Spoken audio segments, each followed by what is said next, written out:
The mind is the forerunner of all things. Mind is the chief. They are created by the mind.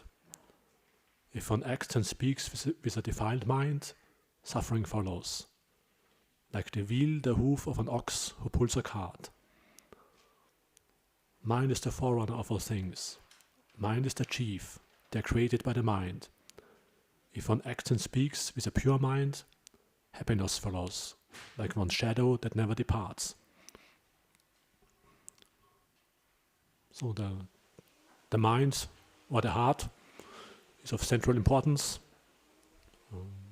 because all the actions, whether good or bad, come from the mind. And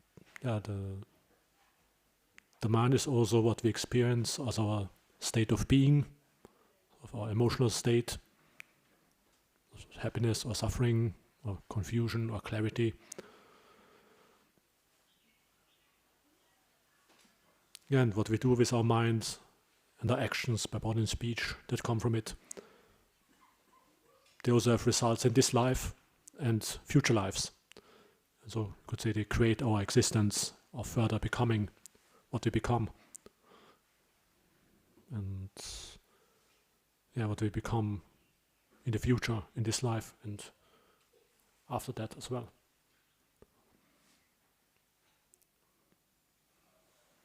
And also the architect of the architect of existence, the creator of samsara, the round of rebirth, is in the mind, ignorance and craving.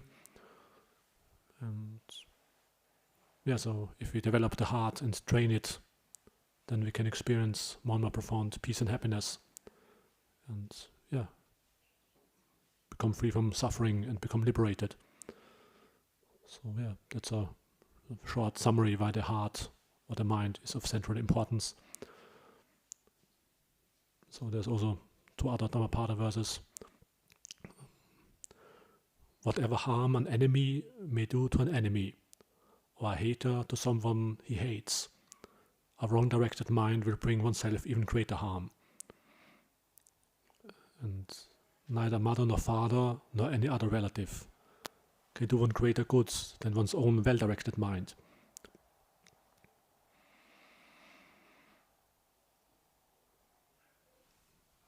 So in Pali, the language of the discourses of the Buddha, there are 2 words, most commonly translated as mind or heart. In Pali, Mano and Citta. And so maybe 1 week ago we asked whether I could say more about these words like Mano, Citta and Viññāna, so more about the Buddha's teachings on the mind. And so from reading the discourses of the Buddha in Pali, then briefly I would sort of describe Mano and Citta like this. Mano, I would say it's more like thoughts and views, ideas, concepts, intellect. So I would rather translate it as mind. While the Citta, it's also things like, for example, good or bad qualities of a person, or some tendencies or inclinations of a person has. Could say maybe the character as well would be also that, or of different emotions. The Citta also gets affected by perceptions and feelings, and then responds to them either with some actions or some sort of emotions that you sort of, something happens and you get sort of affected by it. The mind sort of responds with some whatever sadness, or the heart responds with some sadness or joy or whatever, things like that. So that you have this experience coming at you, and then you have this sort of response to the experience either inside the heart itself, or then also of the impulse to act.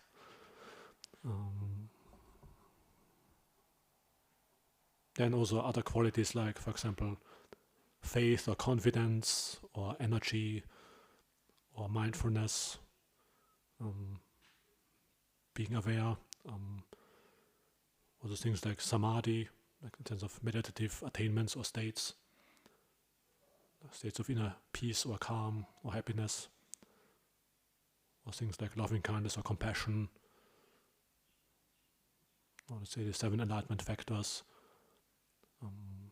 But then also things like, let's say, craving or clinging, conceit, or the taints, the asava, in the sense of this underlying tendency for defilements to form.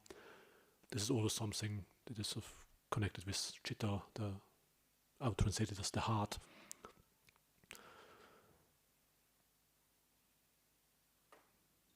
And the Buddha, for example, says in Majjhima Nikāya 19 that whatever you think about frequently, that becomes the inclination of your heart. So let's say if you frequently think whatever thoughts of loving kindness or of aversion, then gradually, and delight in that, your heart gets a different inclination depending on your thoughts and how to relate to them.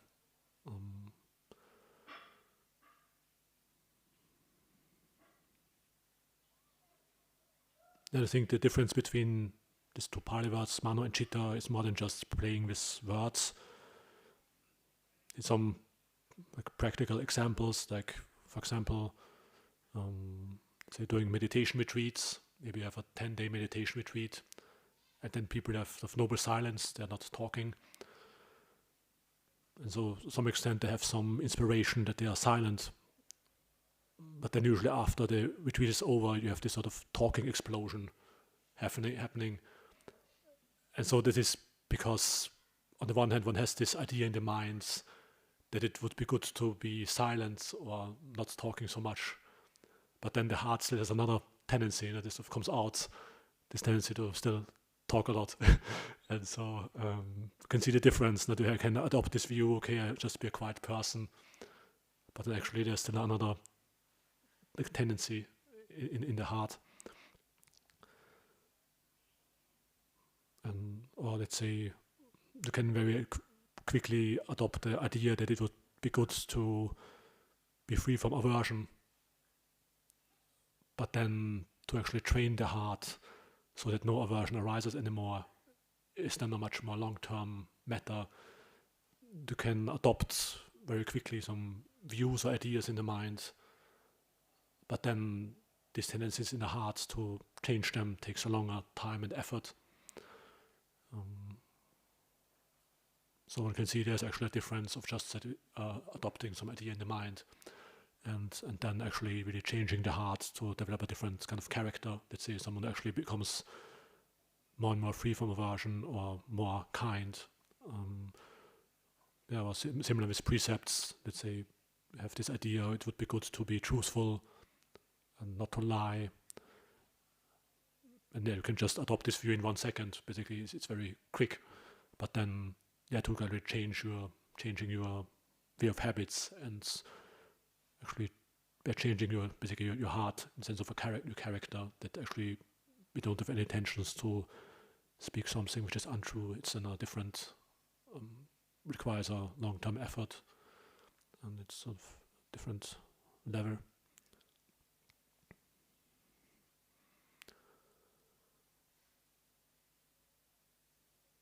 It's also interesting to notice how the Buddha teaches about the mind or the heart.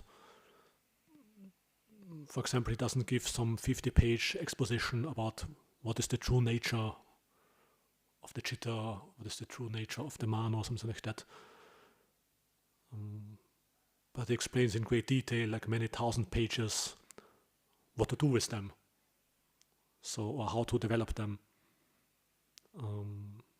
So in the sense of looking at the mind or the heart, sort of more in terms of action and results, like a process, rather than a thing that you define and then, okay, so if this is the mind, or however you want to define it.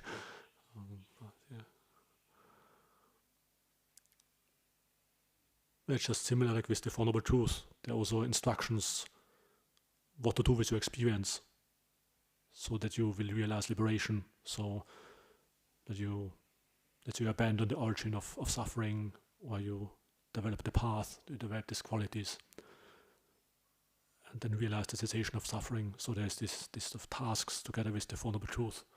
So it's not just some idea, but actually of what to do in a sense, practically.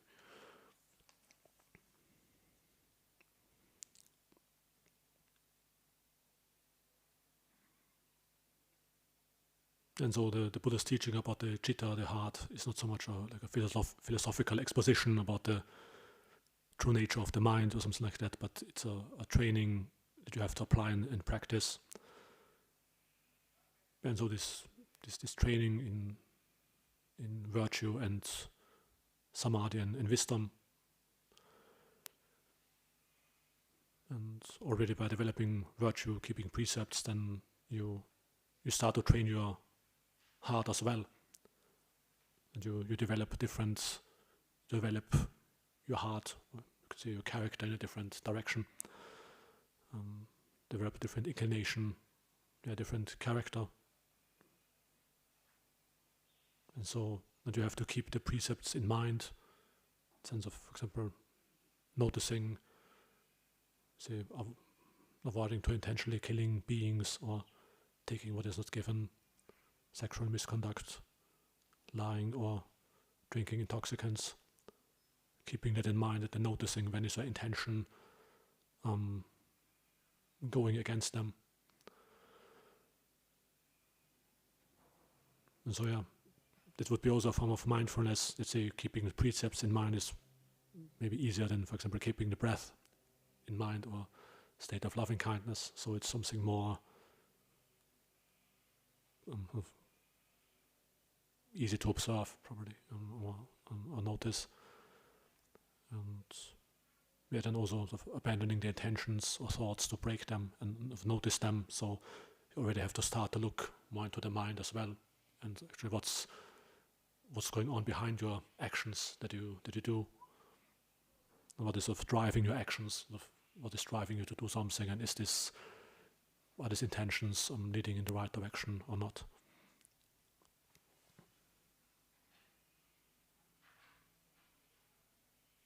And so we also started to notice more what kind of mind states are actually the cause for breaking precepts, for example, or what mind states are the cause for keeping them, or developing the positive opposite. So noticing when the mind is affected, let's say, by desire or aversion or delusion, for example.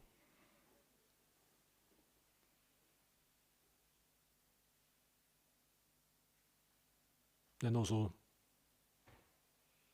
then our lives or our sense of who we are becomes sort of more peaceful, because we avoid harming others and less in conflict with others. And the Buddha also says that we can experience what he calls the happiness of being blameless, in the sense that we are a person who doesn't harm others, and so we feel more at ease. While then the Buddha also says that if you, for example, if you have done harmful things, then sort of these actions will sort of cast a shadow onto your mind, similar like a mountain.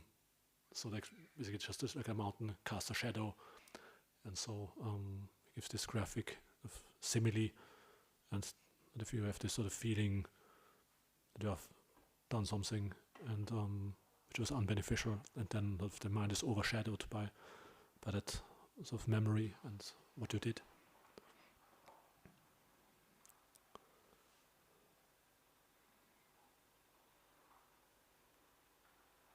And so this training in virtue and doing good actions, say, prepares you for training of the higher Citta, of the higher heart or mind. And so doing that also already weakens the 5 hindrances. So obviously the coarser forms of defilements gets then sort of abandoned because of that as well.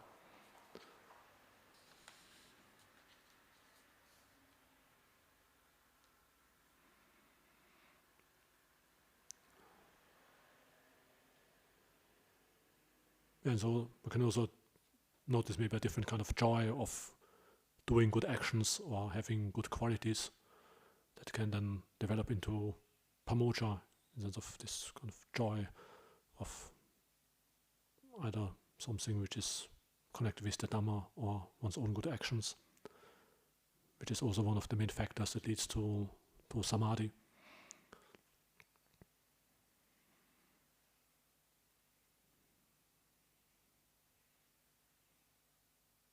The Pali word Samādhi comes from this word Samādhati. It means something like collect or gathering together. So you could say collectedness or composure, unification of the Citta, of the heart.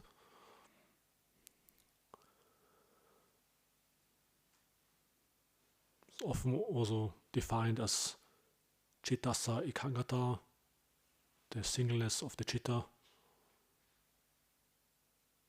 And that could be explained in two ways. On the one hand, the unification of the Citta in the sense of the qualities in your heart.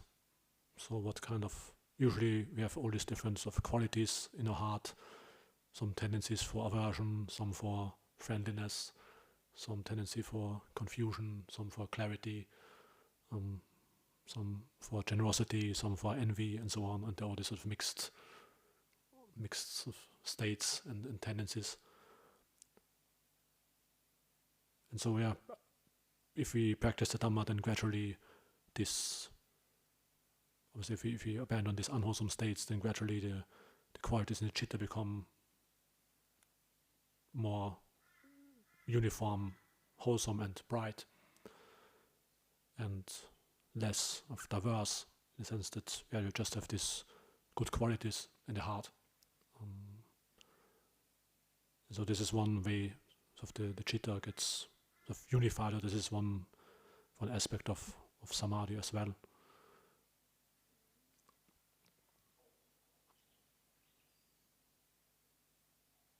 And then on the other hand, the singleness of the heart, of the Citta, can also be in formal meditation.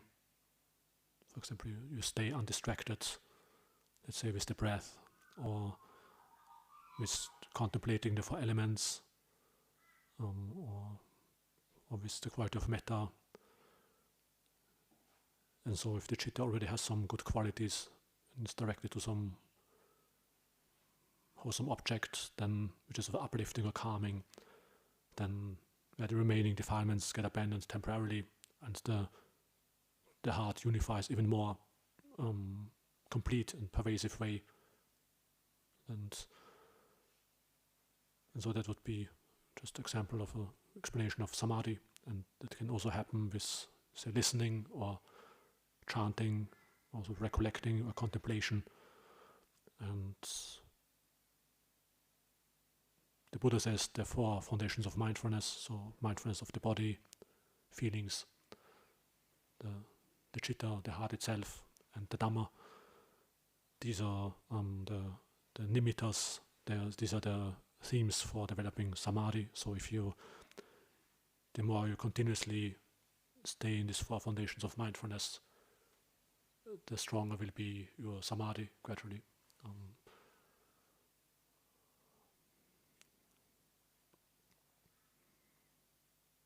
The Buddha also gives this description of Samādhi: Cittang santitati sannisidasti ekoti hoti samadhyati. So the Citta, it stands still, it settles down, ekoti hoti, it becomes one, and it becomes collected or composed.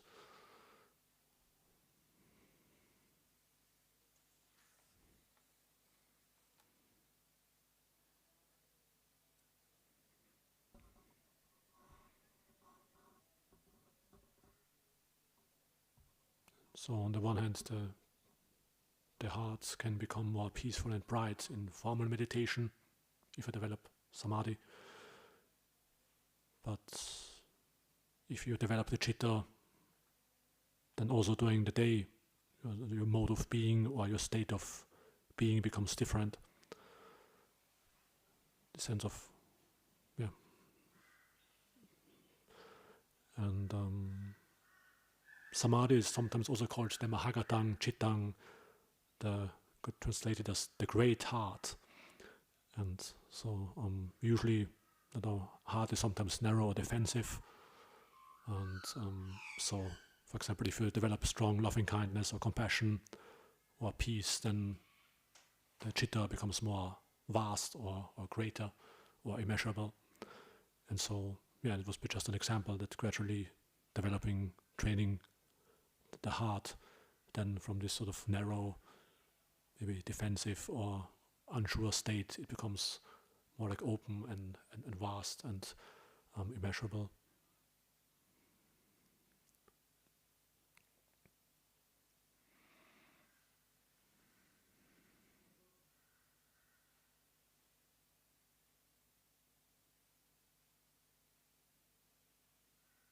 And so I think it's also important to understand that developing Samādhi is more than just like a meditation technique or just directing the mind to a meditation object like the breath. Okay, you stay with the tip of your nose and then sort of this is the only sort of thing that creates Samādhi or on the abdomen or whatever. But yeah, I would see it more like purifying or transforming or brightening the Citta, the heart, by developing right intention, developing right effort, right mindfulness, and sort of guided by right view. So it's a more larger sort of project of becoming a different person as well, rather than just just stay with the breath and then or develop metta and then just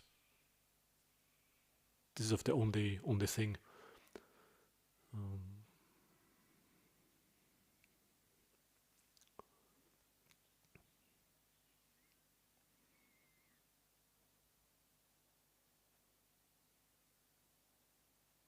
The Buddha also says, monks, the Citta is luminous, but it has been clouded by defilements that have come into it. Yeah, so this nice saying that the heart the heart is luminous if one abandons the defilements that have clouded it.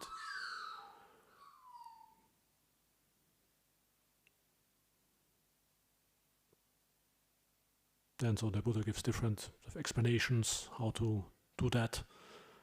And so, one simile is that he compares the training of the higher Citta similar like purifying gold. So you probably still all know this in previous centuries. Also in Australia they had some gold rush from time to time, maybe in 200 years ago or something. And then these people sort of have this sort of sieve and they go to a river and sort of trying to sift through the sand, and then they find once in a while they find a little gold grain or something like that.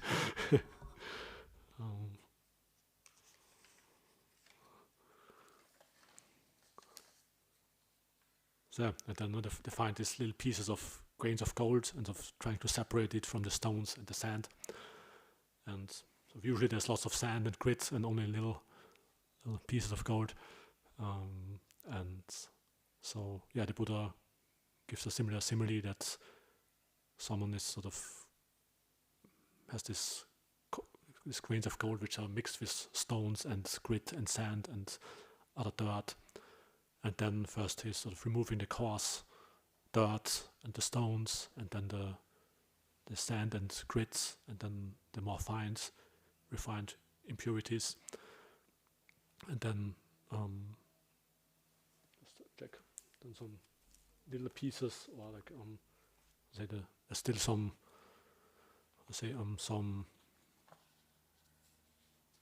dust.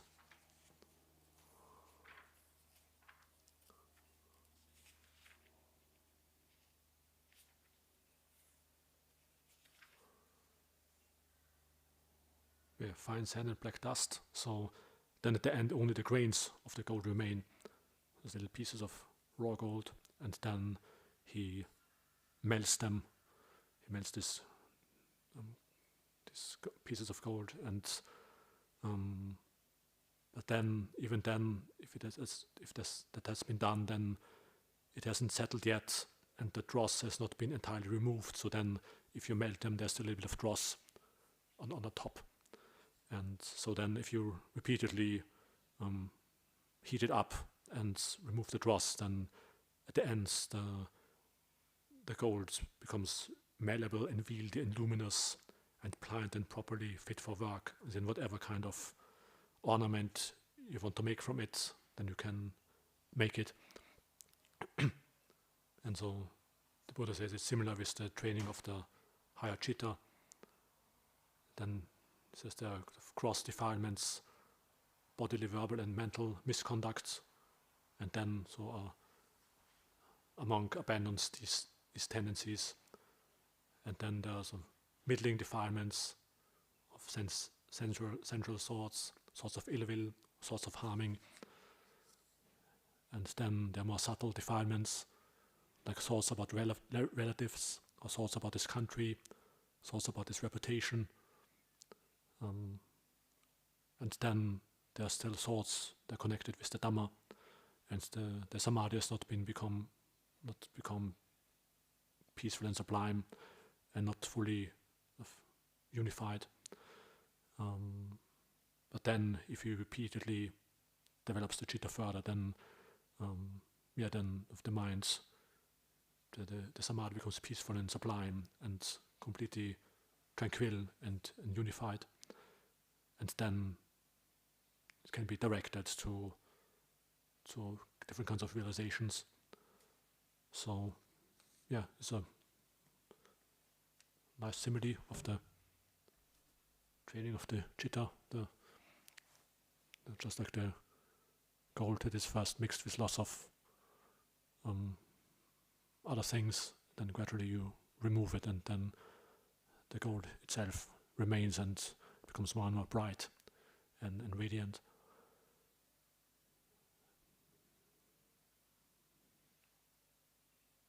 But this is just a very short overview of this training of the higher Citta. The Buddha talks about it in various ways, so he gives this detailed explanation about mindfulness of breathing, about the 4 Brahma Viharas, like loving kindness, compassion, sympathetic joy, equanimity, or the 7 enlightenment factors. So this would be also different explanation of this training of the higher Citta.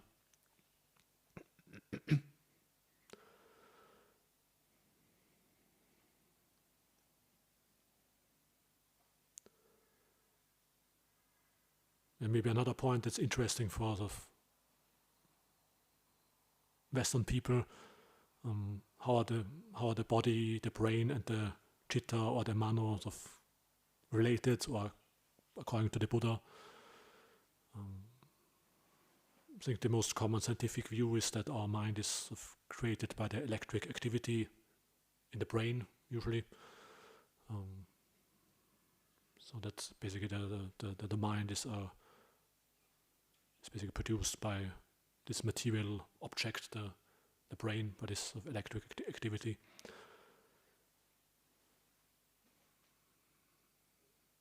The Buddha says that the Citta can also exist without any material basis and without a material body.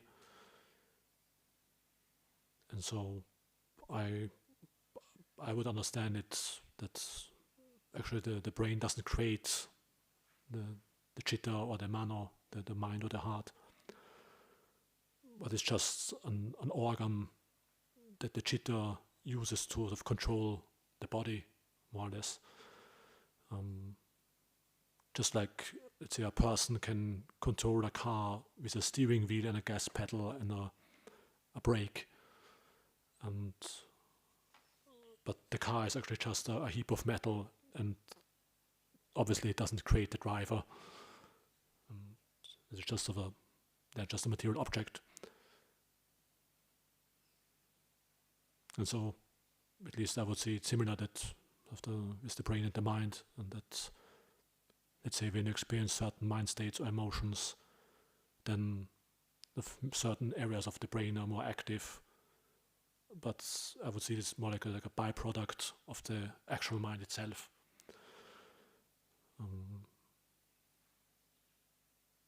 So for example, let's say if the brain gets damaged or the spine gets damaged, then the mind can't control the body as before anymore. Just like, for example, if you have a car and someone sort of smashes the steering wheel, they sort of can't drive with the car as you could before, and so the driver can't really control it in a normal way anymore. And so let's say if you have maybe the spine damaged or certain areas of the brain damaged, then the mind can't access or exercise control of the body in a normal way anymore. And then if the damage of the body is too serious, then if the mind is, or the Citta, the heart, has to separate away completely because it can't use it anymore. So yeah, just like if your car gets transported to the scrap yard and then sort of squashed, then obviously you can't just get into your car and drive around anymore, but you have to look for a new car, buy a new car, get a new car. And so similar, then the mind gets established in a new form of existence. And either in a coarse material form, like a human or animal, or in invisible form, like some realms below the human level, or as a divine being of the sense realm. So these divine beings still have senses similar like we have. They still see sights and sounds and so on, but in a different way, in a not a material form, and not in a sense, not in a coarse material form like we have a body, but it's not visible with our sense organs.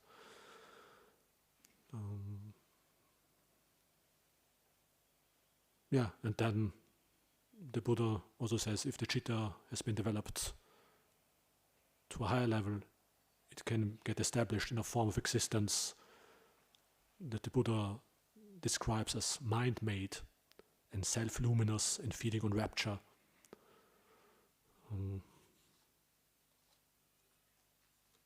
So you can imagine that maybe like some immeasurable radiance of loving kindness or compassion. And so the state of Samādhi without any experience of the five senses is just like the mind itself unified in this immeasurable radiance that they experience from the mind itself.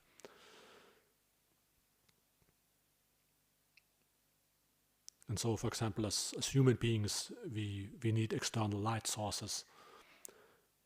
For example, the sun and the moon and artificial light. But those beings, they don't have any experience of external light sources. They are self-luminous. They experience only this immeasurable luminous Citta that is sort of more glorious than the sun and the moon. And so, if the Citta gets developed like this, then it can exist without the experience of the five senses, just in this sort of unified state of immeasurable luminosity that arises based on the peace inside the Citta itself.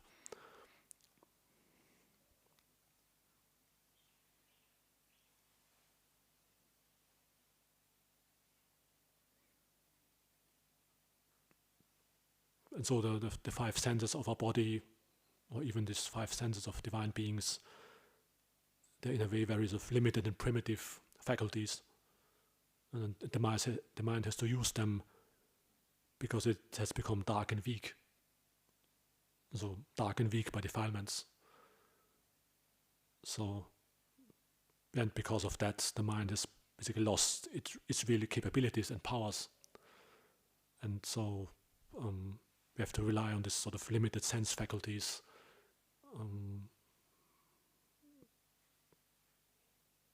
So according to the Buddha, the Citta, the heart, doesn't actually need a body or any material base or the five senses at all to exist. But so yeah, the Citta doesn't need the five senses to know. It becomes unified, has sort of transcended the five senses. Then it can know in a completely different way, which is actually much more direct and advanced. And yeah, that's at least what the Buddha says about the mind in his discourses.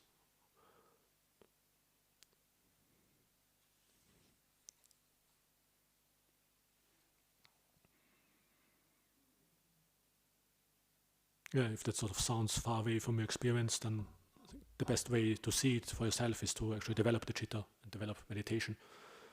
And yeah, then you can experience yourself that the mind can become at least to some extent brighter. That maybe sometimes I can experience that the mind has some of brightness or tranquility.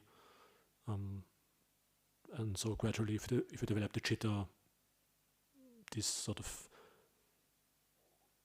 state of the mind is not just obviously something that you can experience after you've passed away, but it's already, as far as the Citta has been developed, then you already experience it, even if you still have a body. So, one can actually see that for oneself to some extent, not to some extent, but actually can experience it.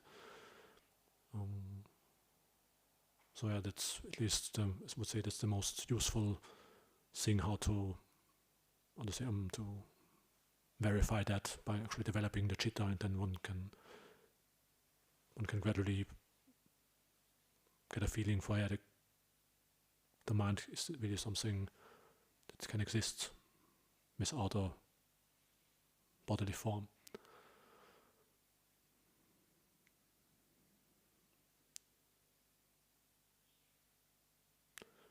The Buddha even says there are some even more subtle ways in which the Citta can exist without a body. And he describes that as formless and made of perception. So that would be like a formless experience of, for example, of infinite space. It's just this experience of immeasurable space and nothing else. Or experience of infinite consciousness, like just the infinite knowing and clarity, which is very sublime and serene.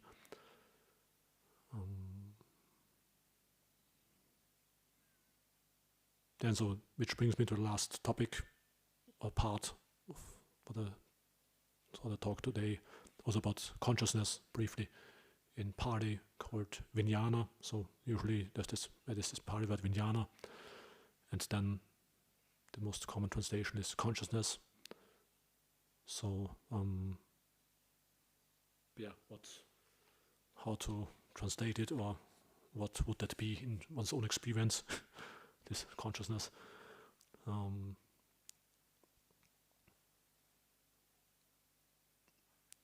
So Viññāna occurs in several sort of important sets that the Buddha is teaching, for example in the five khandhas, the five aggregates, the six sense bases, dependent origination, and so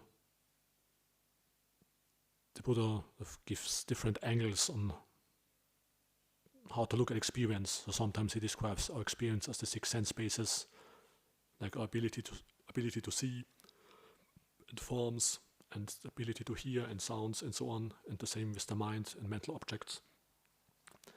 And then the five khandhas: form, feeling, perception, fabrications, and consciousness. And then also sometimes it talks about nama rupa in Viññāna. So the nama rupa is the material aspect, form, and nama would be the mental aspect of experience. And at least how I would see it, you could say that nama rupa, the mentality and the mental and material aspect, is of the content of your experience. And then there is something aware of it, or sort of witnessing or observing that content of your experience, or sort of experiencing it And that would be Viññāna, what at least how I would understand it. And so you can notice that there are these various objects that are of the content of your experience. So there's whatever, this desk or your body or other bodies or whatever, or different images coming up in the mind, or different emotions in the mind coming up. And then there seems to be an observer, like a witness, who's of the center of this whole experience. And it sort of seems to be somewhere inside your body, hovering around in this area of the chest, around the head, sort of hovering there, this observer. And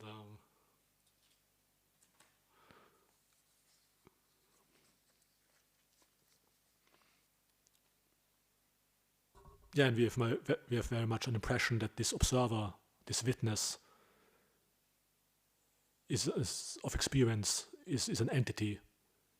That it seems that's who we are. This sort of observer, this is a witness of experience. And I think that's what most people experience as, how most people experience Viññāna, as this sort of observer or witness of experience. That you think that's me. I'm experiencing this.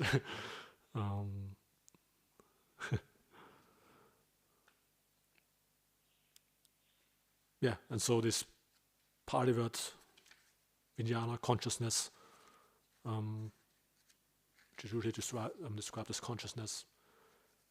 Sort of, there is this, what I mentioned already before once, that if you translate a word, then often there's only a partial overlap between different languages. So,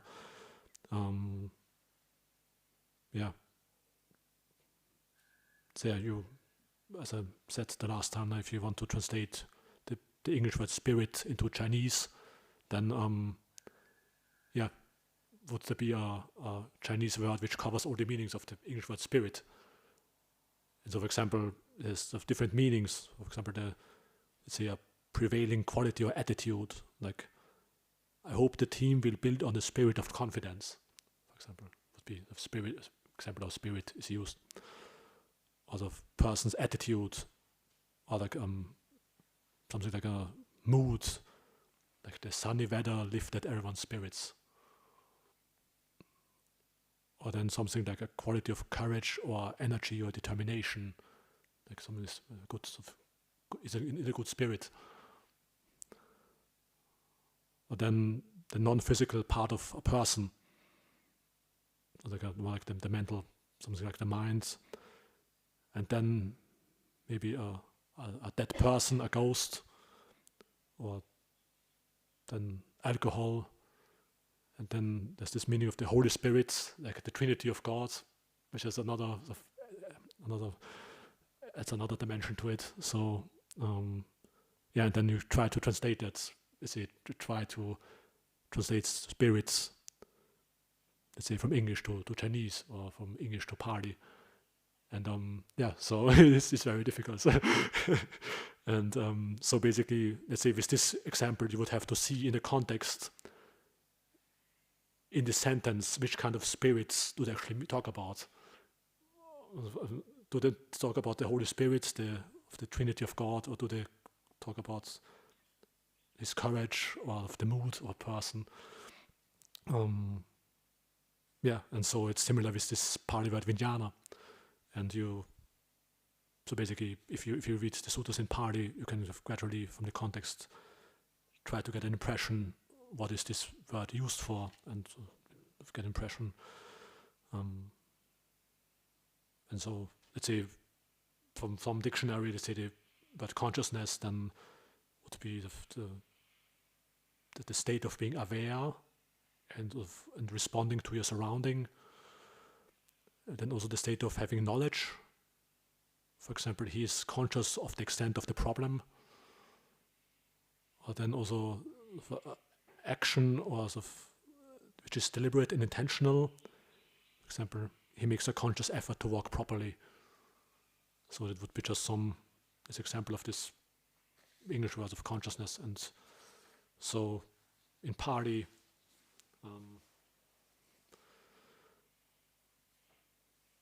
there's this Pali word Viññāna, this word root is connected with different kind of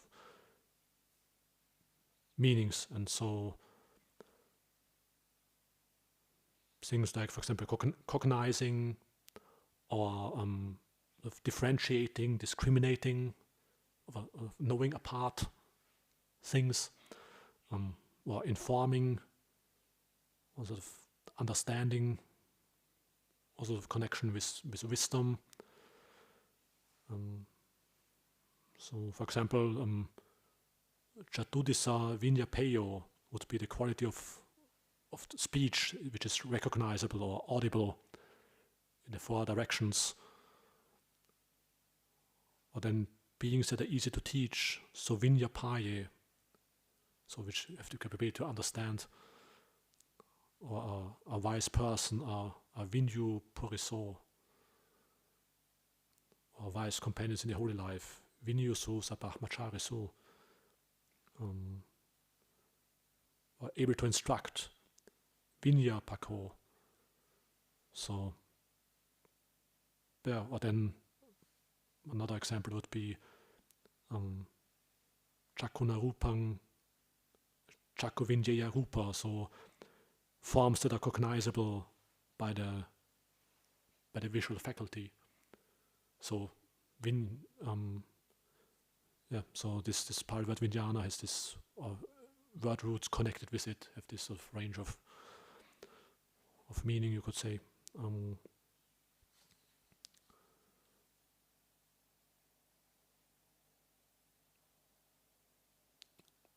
One definition that the Buddha gives for Viññāna is, he describes it as an activity or process that cognizes. He describes it as a verb, like vijanati. Literally, like janati means to know, and vi means of apart or discriminating. So, like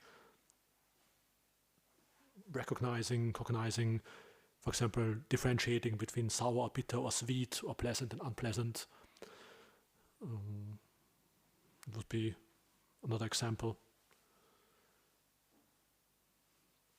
And or the process with these 6 senses, for example, the Buddha says, then if there are visual, that are forms that you can see, and you have the ability to see, then visual consciousness arises.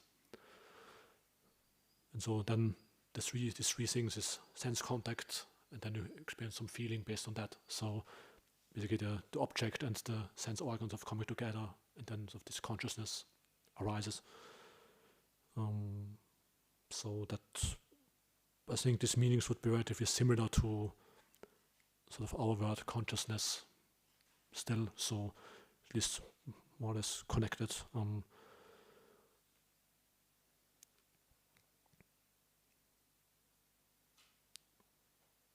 Also interesting, at least in one sutta it's also said that, for example, Viññāna should be fully understood, but the Citta, the heart, should be developed.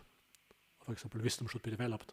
So there's different tasks with regard to Viññāna and the Citta. Usually the Buddha talks often about developing the Citta and so on, but with regard to Viññāna he talks about it should be this sort of process of cognizing or discriminating should be fully understood.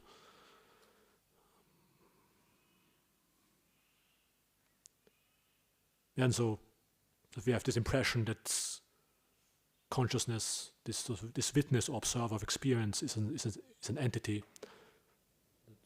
We have this impression that's who we are, and this impression is sort of a mixture of delusion and identity view and conceivings. We are sort of immersed in that, and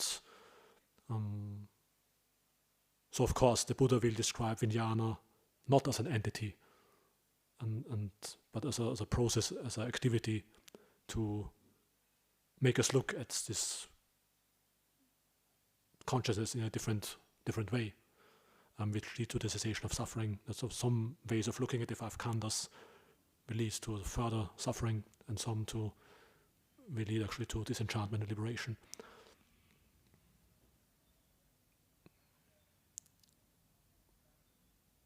Yeah, and so this way of describing consciousness with regard to the six senses, and then sense contact and feeling arises. Basically, it's a way of looking at consciousness which dismantles this impression of identity that we have about consciousness. And so, the Buddha also compares consciousness with a magical illusion. So this six kinds of consciousness of the six senses, they create this impression of an entity which sort of observes experience.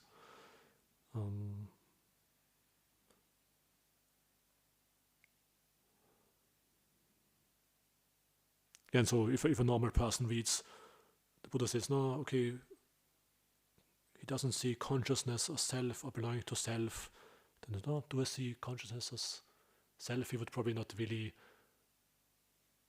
know what was actually meant by that the Buddha means this kind of observer, and this is actually not an entity, but actually this process of this sort of sense contact and consciousness happening through the six senses, and it's actually not an entity. So it's a little bit, I think most people don't know how to find it in their own experience, that this is actually something slightly different than you maybe imagine.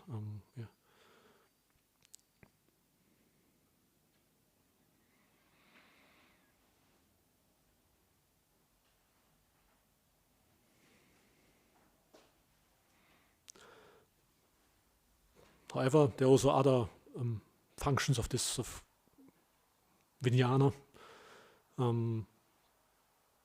which are very different from what we call consciousness. We wouldn't associate it with consciousness. So the Buddha describes consciousness as a process which is sort of feeding on something or proliferating and sort of responsible for further becoming and rebirth and of the origin of dukkha. And it's similar like a fire feeding on fuel. Or so the Buddha, for example, gives some similes with, let's say, maybe this one first. The Buddha says, by seeking delight, if you seek delight in something, then consciousness becomes dependent on that and established there. So it's like consciousness of latches gets somehow sort of entrapped with this thing, more or less.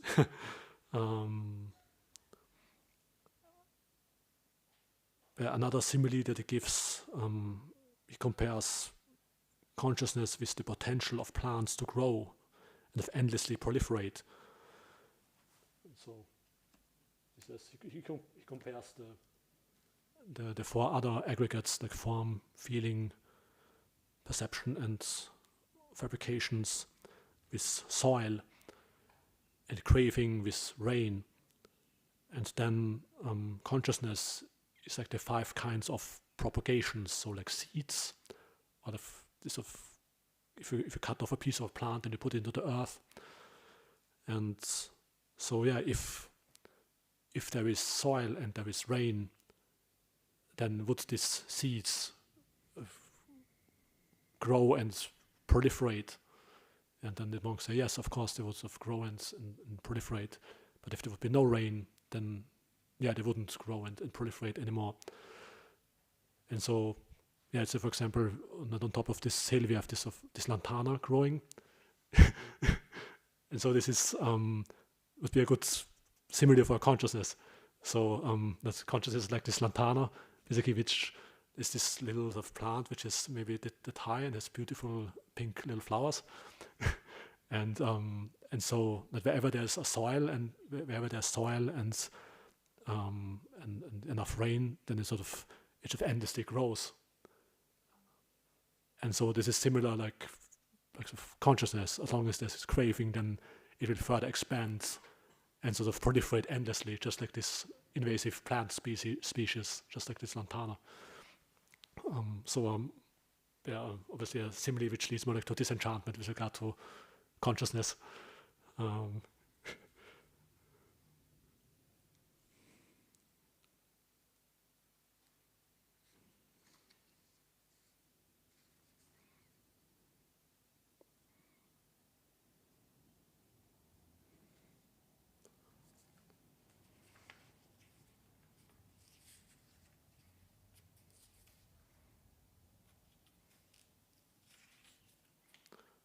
Or for example, this is also whatever you intend and what you plan and whatever you have a tendency towards, that becomes the basis for the maintenance of consciousness.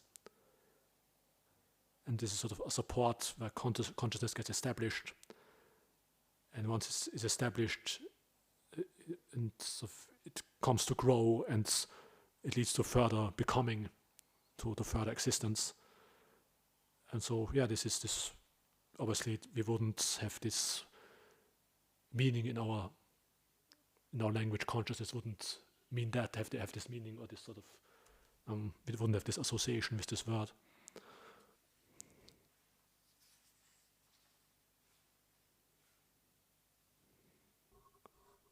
So you can see it's also something that arouses some urgency in the sense that what you plan and think about and what kind of inclinations you have, then their consciousness will get established, and so further becoming will happen there, and so it will just endlessly go on like this of lantana growing there.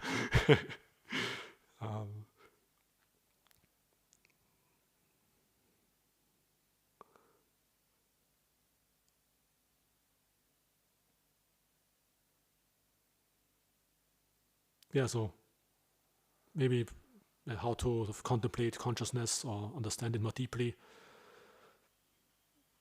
I think trying to somehow contemplate consciousness in a sort of usual state is not so useful, or it will not lead very far.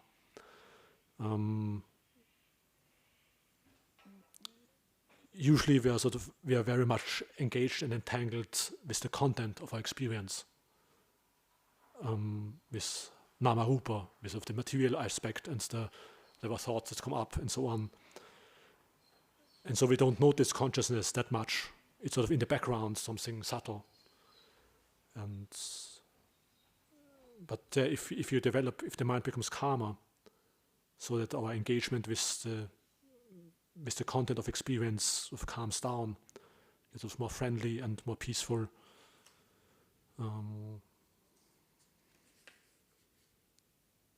Then,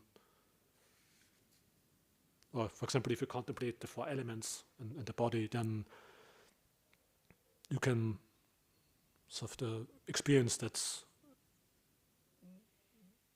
this consciousness of separates away from the other four elements. And the Buddha sometimes says also that consciousness is its own element or property, just like, let's say, the earth or the air or water or fire or space. And so with understanding consciousness, I think it's similar. Like if you imagine some pond which is full of rubbish and dead fish and trees, and then you actually don't notice much the water because it's full of all this rubbish basically. But then if you take out all the rubbish or most of it, then the water becomes apparent, and almost only the water is left anymore. And so it is similar with sort of contemplating of consciousness or noticing consciousness, that if the mind becomes more calm and less sort of engaged, then this experience of consciousness becomes more prominent or clear. Or similar, let's say if you have a flat which is full of junk and old furniture, and then you take out all this junk and furniture, and then there's only the space in this flat. And so then this qualitative space becomes apparent, where before it was all this rubbish was in there, all this junk. And so it's something quite subtle. So for example, that since you were born, you were always surrounded by infinite space. And how often did you notice that you are always walking around in infinite space? And you were always engaged, this sort of thing and that, and I have to manage that, and whatever, plan this and so on, or this sort of, and there's emotions coming up or whatever troubles. But all the time you were sitting, whether we're sitting or standing or walking, you're always in infinite space, and you actually never notice that, very probably, or maybe very rarely, only maybe when you were standing on some mountain top and then you notice of the space, but then otherwise actually don't notice it much. And yeah, so consciousness is something even more subtle, and so it's if the mind is very engaged, it's sort of difficult to see it, or to observe it or contemplate it.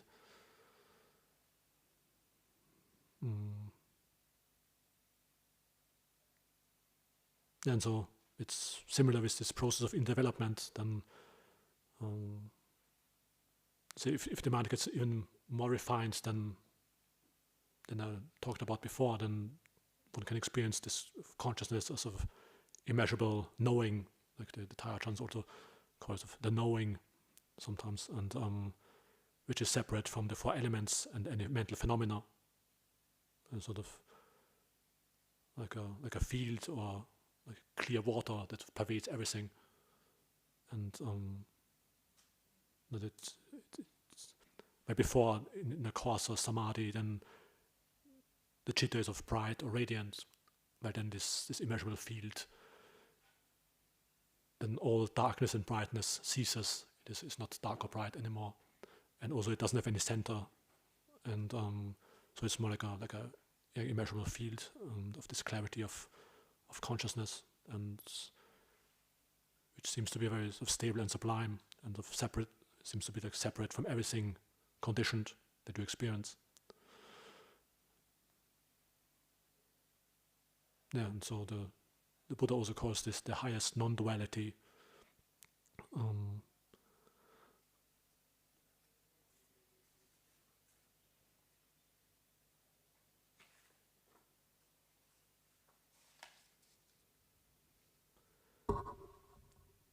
Then so because this knowing, this immeasurable consciousness is separate from all form and any mental phenomena, it can give this impression that it's something beyond conditions. It seems something separate from any conditioned phenomena, awakened consciousness, Nibbāna, maybe. But yeah, so Ajahn La Kimapato, who was a Ajahn Mun disciple, he lived maybe 4 years with Ajahn Mun. It was also one of the 3-4 monks who were the closest personal attendants of Ajahn Mun. In the West he's not so famous, but in Thailand he's quite famous, Ajahn La Kimapato. And he also wrote an autobiography, and then more towards the end he gives writes just a short little text, which is called someone who is deluded by the knowing. And yeah, so of course the Buddha also talks about that in his discourses, and so yeah, one general thing that is helpful to, let's say, avoid that or sort of overestimation in general is to look at your mind or states of inner peace that you experience in terms of action and result, rather than in terms of grand metaphysical, ideas, and more looking at it in terms of, okay, I did these mental actions, this is how I developed the mind, and then as a result, this experience of peace came, rather than, okay, this is now the whatever awakened consciousness or something like that. But we're looking at, okay, I developed the mind like this, and this is of the result of this development, and looking at it, how did that arise, this sort of experience. Is there still any disturbance left there? And so the Buddha, just an example where the Buddha talks about that. Majjhima Nikāya 121. So, for example, there he says, a monk is not attending to the perception of the earth element, and not attending to the perception of the dimension of infinite space, but he attends to the singleness dependent on the perception of infinite consciousness. And his citta enters into that perception of infinite consciousness and acquires confidence and steadiness and decision. And then he understands whatever disturbances there might be, which are otherwise dependent on these perceptions of the earth element, they are not present. And also these disturbances that arise dependent on the perception of infinite space are not present. There's only this amount of disturbance left which is present. The single is dependent on the perception of infinite consciousness. So there's still this singleness of the infinite consciousness, which is still a very subtle activity or a thing. And you could say this is like a developing a perception of dukkha. Obviously, it's a very subtle disturbance. But so basically noticing that this is still like a something there which is sort of fabricated or which is still maintained by conditions. Also, for example, noticing is there still any subtle variation in that state during whatever weeks or months or years. And then often people say, yes, but it's always there. I can always come back to it. But well, if it becomes strong and weaker, obviously, it's not like unconditioned. So, and you are making some mental actions which maintain that state, so that it becomes weaker or stronger. This experience of infinite consciousness, for example.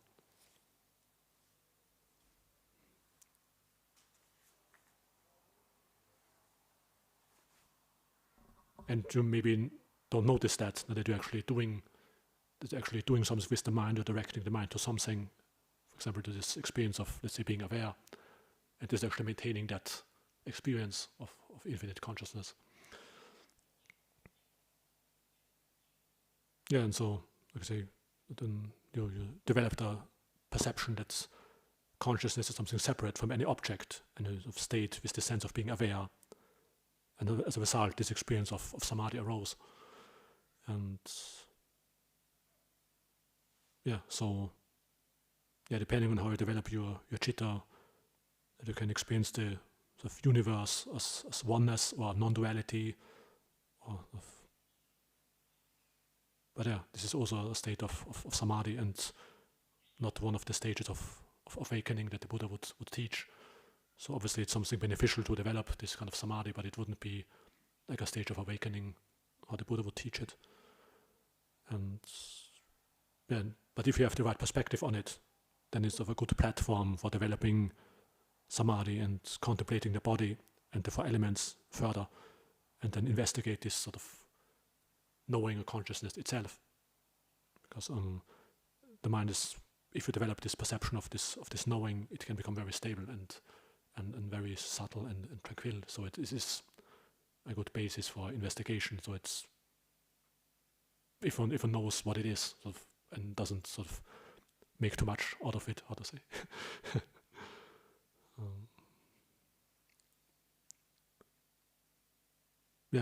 Also helpful, whatever states of peace you experience in your meditation, then it's good to notice how do you conceive with regard to that. For example, you experience some sublime knowing or some rapture or whatever, and then, so what kind of impression do you have what it was? What kind of story do you tell yourself what it is? And what kind of level of attainment or Samādhi? And it is almost as interesting, or maybe even more interesting than actually this experience itself. Seeing more and more that this conceiving is actually as the disturbance of the mind, and something that is sort of added onto it, to the experience. And that actually the cessation of these conceivings is actually what would be peaceful. And usually one likes to tell oneself whatever kind of amazing experience that was, but that actually, if these conceivings would become stilled, then it would be more peaceful. And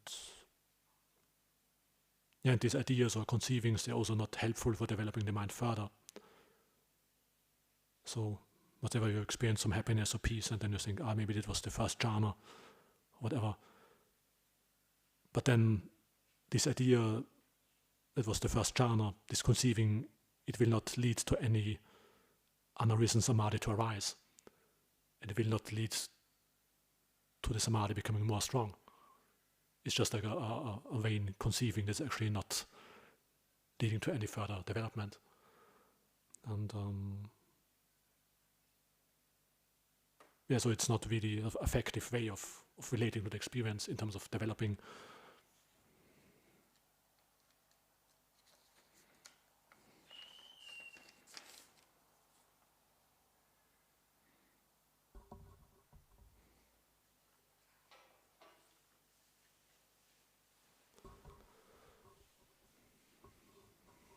Two short points still at the end. I think most of you have already had some discourses of the Buddha. Sometimes the Buddha talks about the cessation of consciousness. So what is that?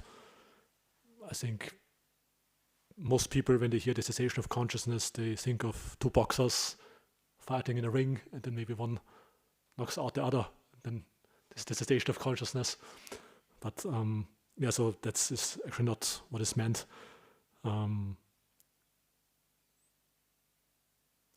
You can see in some discourses that would be also called asandhi in Pali. So let's say, for example, imagine there would be like a big thunderstorm, and then maybe some trees uprooted, and then maybe a monk would come from his kuti in the morning, and then the guest asks him, did you hear this thunderstorm? And he says, no, I didn't hear it. And then the monk says, then the guest asks, did you see it? And he said, no, I didn't see it. And then he asks, were you asleep? And then he says, no, I wasn't asleep. And he asks him, were you conscious? And then he says, yeah, I was conscious. And so then he would say, it's really amazing.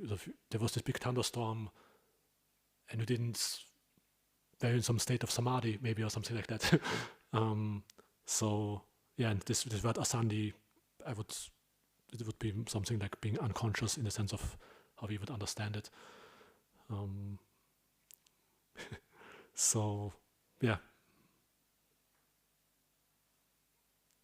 I would my understanding would be the cessation of consciousness.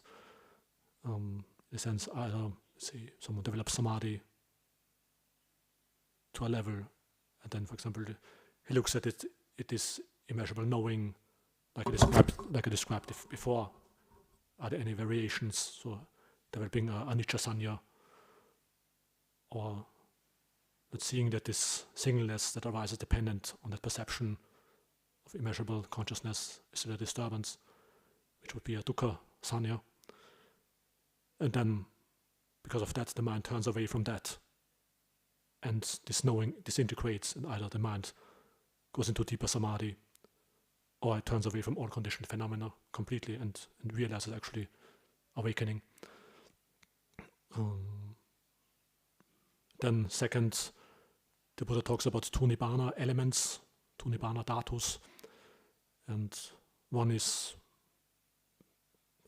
when desire, aversion, and delusion cease completely.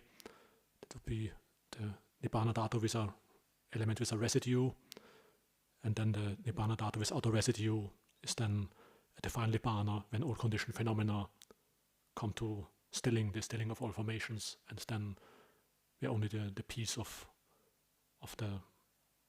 that doesn't arise and pass away remains.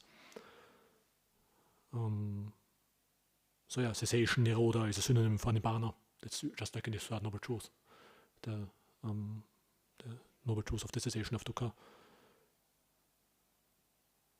And so, for example, in dependent origination, you have, let's say, with the cessation of ignorance, formation cease. And so just like the two Nibbāna dhatus, you have these two phases of cessation. First, when ignorance ceases, then all, say, mental formations, for example, that arise based on ignorance disappear. And then the second one, at final Nibbāna, when all conditioned phenomena or sankharas come to stilling. Or let's say similar with Vedana, that when ignorance is abandoned, then all feelings based on defilements cease. There's still some feelings remaining in terms of the just sense contact, but then at final Nibbāna also these Vedanas come to stilling. And so I would say it's similar with the Viññāna. So the first of cessation of consciousness would be then when consciousness becomes unestablished. So when craving ceases, then this process of consciousness doesn't latch onto anything anymore. It's just like continues like a process as long as the body is still functioning, and then at final Nibbāna this process also comes to rest. This would be then the second of cessation of consciousness with the final Nibbāna.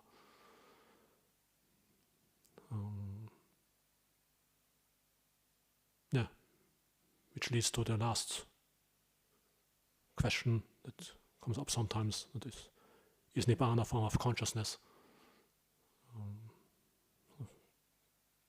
Some Dhamma teachers say yes, Nibbāna is a form of consciousness. They say that there is the consciousness which is part of the five aggregates, of the five khandhas. This consciousness is impermanent and suffering. But there is another consciousness which is stable and unconditioned, and this is Nibbāna. And so I wouldn't agree with that, but yeah, people have different views on it. You can just sort of see what I explain and what you think about it. And the one first thing to consider is that if you adopt a view, then you can consider what will this view lead you to. So, not what will this view lead you to if you have the idea Nibbāna is a form of sublime consciousness. And so, if you adopt this view and you meditate, then at some time you experience some kind of sublime form of consciousness, and then you believe, this is awakened consciousness beyond all conditions. Basically, if you adopt this view, then you set yourself up to fall into this trap, because you already prime yourself and to believe this is this of unconditioned consciousness, and you prime yourself to delight in consciousness. This will be the result of this view. So whether it's true or not is another question, but just as you can see where this view actually leads to. And so it can already make you sort of cautious or alert about it.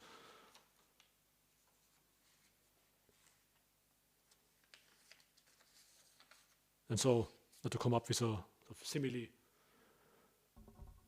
that imagine, the Buddha says, Nibbāna is the highest happiness. Nibbānang paramang sukhang. And so imagine someone would come up to you and he would say, okay, the Buddha says Nibbāna is the highest happiness. So Nibbāna is a kind of pleasant feeling. And so there's the feeling included in the five aggregates, which is impermanent and suffering. But then there's another kind of feeling outside of the five khandhas. And this pleasant feeling, this is actually stable and unconditioned and permanent.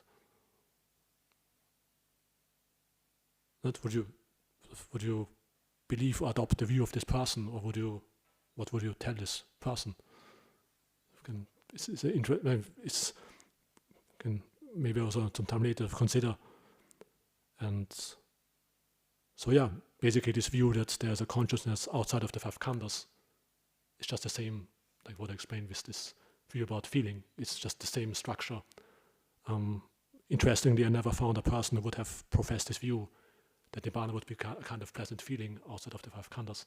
But with consciousness, somehow, it seems to be more, believable for people, or that they adapt this view. And so, just a few example.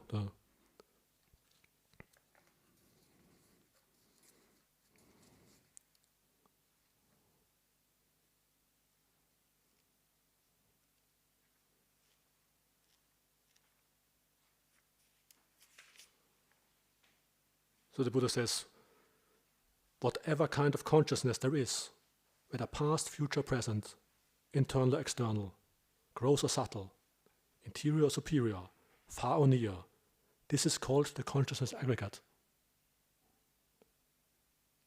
So it's a very simple, clear definition.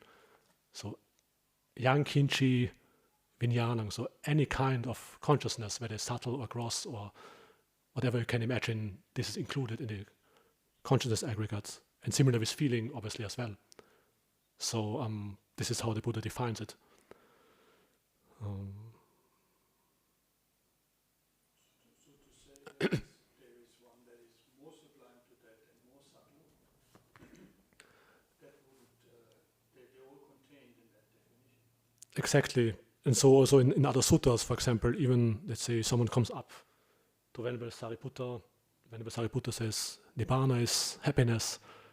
And then the monk asks, how can it be happiness if it is the cessation of feeling?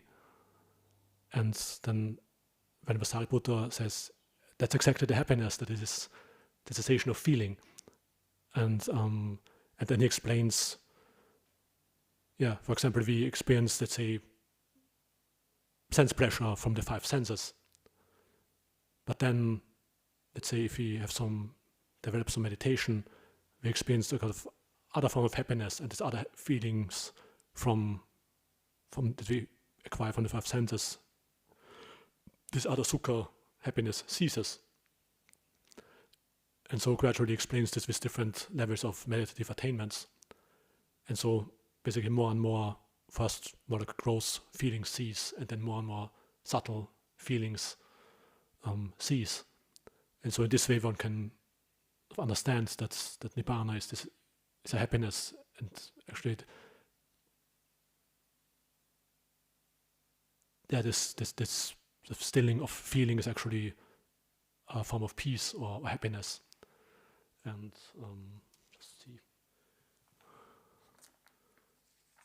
if I missed something from the story.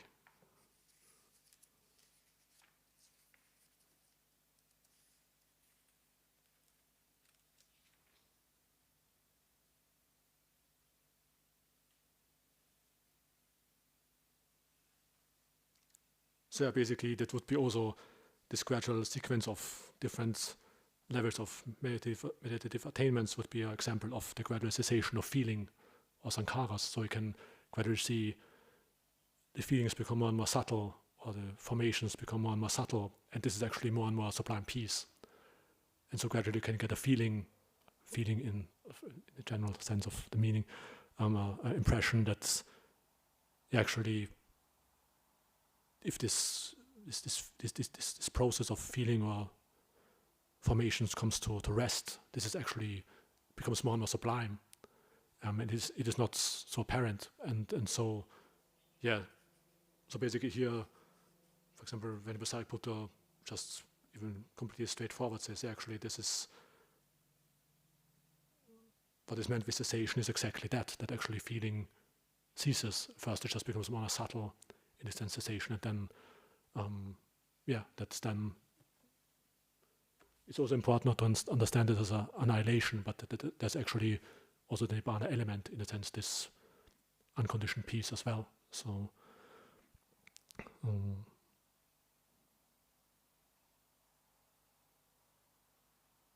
and so Nibbāna is not a kind of feeling, but it's actually the cessation of feeling. And so similar, and the Buddha says discovering, awakening means to discover the escape from feeling. So you discover something beyond feeling.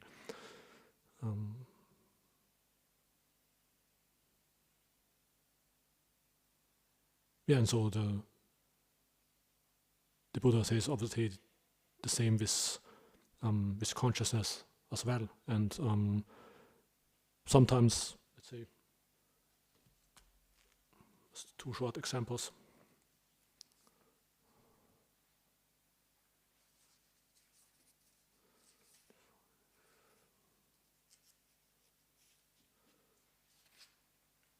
For example, he says,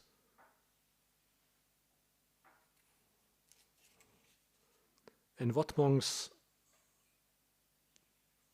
is it that the wise in the world agree as not existing, of which I too say that it does not exist?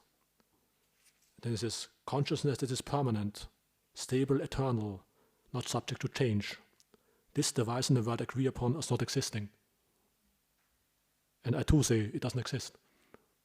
Which is like a very clear, straightforward statement. And then by even more making a strong point statement is, so a monk asks the Buddha, is there any consciousness that is permanent, stable, eternal, not subject to change, and that it will remain the same just like eternity itself? So it's also the Buddha can give a categorical answer or can give an analytical answer. So he could say, yeah, there is impermanent consciousness, but then there's also this stable and durable consciousness which doesn't become different. Or I could just give a categorical answer of no, and then that's it, obviously. Because if the Buddha gives a categorical answer, then this is the answer. And the Buddha says, whatever he utters from the night of his awakening up to the final Nibbāna, that is so, and not otherwise. And so is there any consciousness that is stable, eternal, and not subject to change, and will remain just like eternity itself? And so then the Buddha picks up a little bit of dirt under his fingernail, and he says, monk, there is not even this much consciousness that is stable and eternal and doesn't become otherwise. So yeah, he really makes the strong point that with this simile, and then he says, if there was even that much consciousness that would be stable, then living the holy life for the complete destruction of suffering would be impossible. So if there would actually be a stable consciousness, you couldn't attain the cessation of suffering. So it's also interesting that you can see that it's actually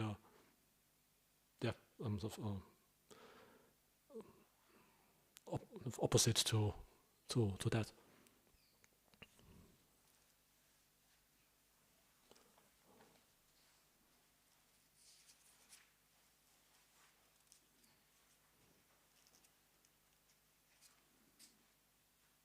Well, another simile, the Buddha says, suppose there is a magician or magician's apprentice who would display a magical illusion at a crossroad. A man with good sight would inspect it, ponder it, and carefully investigate it, and it would appear to him as void, hollow, and insubstantial. For what substance could there be in a magical illusion? So too, whatever kind of consciousness there is, whether past, future, or present, internal, external, gross or subtle, inferior, superior, far or near, a monk inspects it, ponders it, and carefully investigates it, and it would appear to him to be void, hollow, and insubstantial. For what substance could there be in consciousness? And the Pali word that you use here, substance, is sara, and it can also mean something like essence or hardwood. The Buddha calls the unshakable deliverance of the mind Nibbāna, the sara, the essence of the holy life. So it's also a strong contrast, the consciousness which is actually without any sara, without any essence, while the essence of the holy life is the liberation of the mind by non-clinging. So using these two words in different sort of contexts, then seeing this difference. Oh yeah, for example, then the Buddha says consciousness is what is fragile, and the cessation of consciousness, this is what is not fragile, this is what is stable. Or saying that awakening is discovering the escape from consciousness. So it's obviously a daring adventure of how far do you dare to go? That most people, they wouldn't maybe fly to Mars. It's already far, but then to escape all consciousness is often quite daring. One doesn't know really what will it be, how to say, or similar, like let's say the escape from feeling. How will be that peace without feeling? It's difficult to imagine because we don't know it.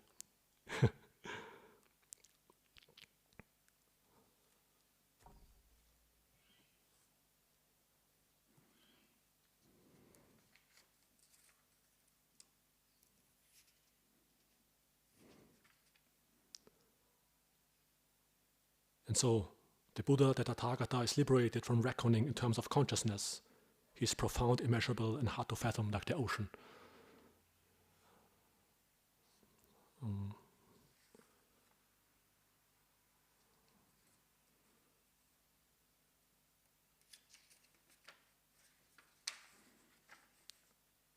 Well, because the Tathagata is released, detached, and liberated from consciousness. So, yeah, I think the reason why this view can arise, that the Buddha is sometimes talking about luminous consciousness. And so, for example, Digha Nikaya 11, the statement about the luminous consciousness. But then also he says at the end, the verses are usually not quoted, so they always leave out these two verses at the end. Then with the cessation of consciousness, all this ceases. And so in other suttas, for example, Majjhima Nikaya 140, you can see that the Buddha talks about luminous consciousness. And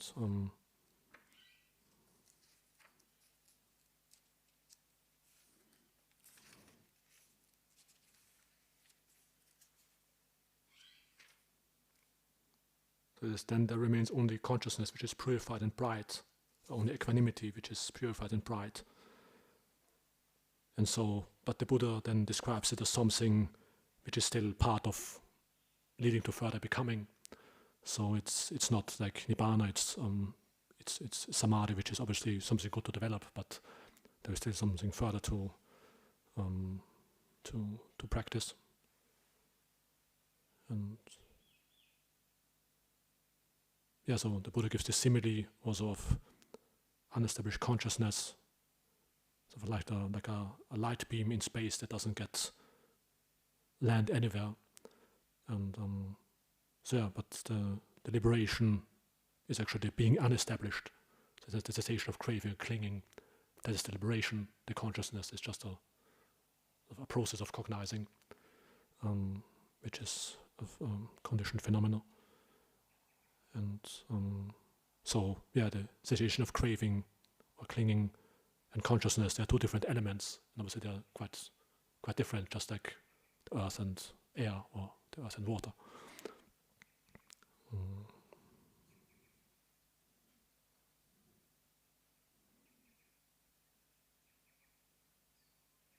Then also when I was, for example, staying with Ajahn Dhamma, then another monk was asking him about some question about Citta and Viññāna, and he also said that the liberated mind is something different from consciousness, or this liberation. The first one is to contemplate the body, and then after that has been completed, then also contemplate Viññāna, consciousness, as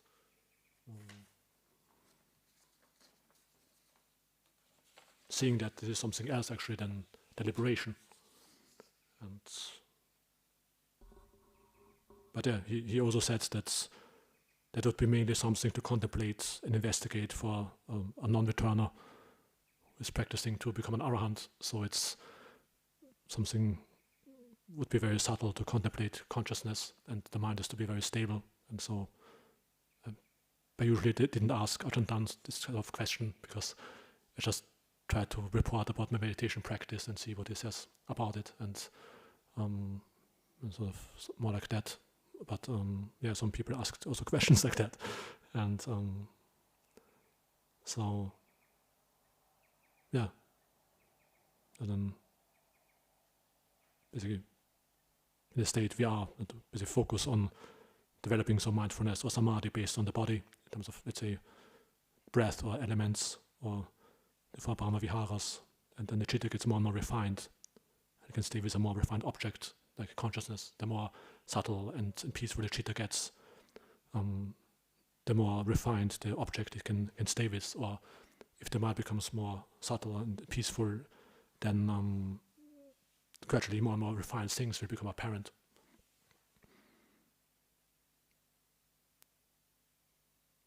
Yeah, so the end is rather a subtle point of Dhamma, but yeah, at least sometimes it's also good to get some wider perspective on something that maybe is beyond our own experience.